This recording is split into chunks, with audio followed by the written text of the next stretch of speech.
తెలంగాణలో ఇందిరమ్మ ఇళ్ల నిర్మాణం వేగవంతం చేయడానికి కాంగ్రెస్ ప్రభుత్వం కృషి చేస్తా ఉందండి. దానికోసంగా ర్యాంకుల ఆధారంగా ఇందిరమ్మ ఇళ్లు కేటాయించాలని, దానికోసం పేదరిక స్థాయిని బట్టి ర్యాంకులు కేటాయించాలని చెప్తా ఉంది. 7 ప్రశ్నల ద్వారా అర్హులను నిర్ధారించాలని, మొబైల్ యాప్ ద్వారా సిద్ధం చేయాలని జాబితాని ప్రయత్నంలో 95% ఇప్పటికే పూర్తయిందని చెప్తున్నారండి.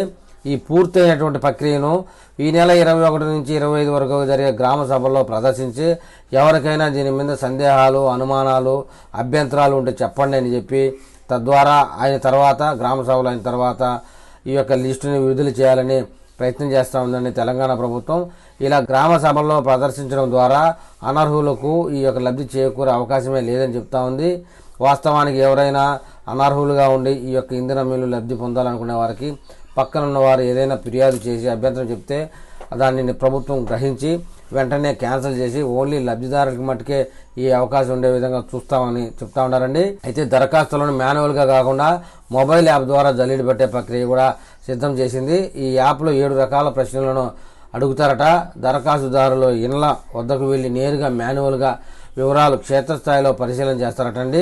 అందరికంటే ముందు ఇందిరమ్మ ఇళ్ల అవసరం ఉన్నవారు ఎవరంటే పేదల్లో మరీ నిరుపేదలుగా ఉన్నవారని చెప్తాంది. ఇంటి అవసరం ఎక్కువగా ఉండి దానిని సమకూర్చుకునే స్తోమత లేని వారి జాబితా అని చెప్తా ఉన్నారు. ఆ జాబితా లిస్టుకు వచ్చేటప్పటికి మొట్టమొదటిసారిగా నిరుపేద వితంతువులండి, భర్త లేని వారికి, సంపాదన మార్గం లేని వారికి, దివ్యాంగులు మరియు సఫాయి కర్మచారీలు, పనికి ఆహార పథకం కింద వెళ్లే కూలీలకి, వ్యవసాయ కూలీలుగా ఉన్నవారికి, సాధారణ కూలీలకి కూడా మొదటి ర్యాంక్ ఇస్తారనండి. ముందుగా ఈ ర్యాంకుల్లో ఉన్నవారికి ఇళ్లు కేటాయిస్తారు. ఈ ర్యాంకులుగా ఉన్నవారు అయిపోయిన తర్వాత మిగతా వారికి ఉంటుందని చెప్తున్నారండి. నిరుపేదలలో ఎక్కువ ర్యాంకు వీళ్ళకే ఇస్తారట.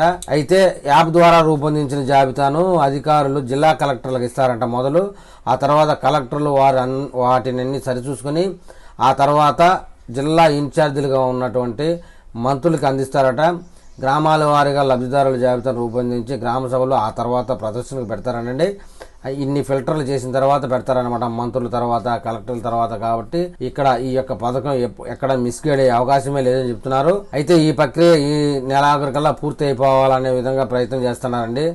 ఆ తర్వాత ఇళ్ల నిర్మాణం కూడా వేగంగా జరగాలని, పునాదుల ప్రక్రియ పూర్తయ్యాకే తొలి విడత ఇవ్వాలని చెప్తున్నారు. ఇక్కడ ట్విస్ట్ ఏంటంటే పునాదులు అనేటి యజమాని పెట్టుబడి పెట్టుకోవాల్సి వస్తుంది. ముందుగా ప్రభుత్వం వారు నిధులు ఇచ్చే అవకాశం లేదు. పునాదుల ప్రక్రియ పూర్తయ్యాక తొలి విడత ₹1,00,000 విడుదల చేస్తారని చెప్తున్నారు. మరి ఈ ₹1,00,000 ఈ యొక్క స్థల యజమానులు పెట్టుకోగలరా లేదా అనే విషయమే ఇంకా క్లారిటీ రాలేదు. చూద్దాం ముందు ఇందిరమ్మ ఇళ్ల విషయంలో ఇంకా ఎలాంటి అప్డేట్ ఇస్తుందో.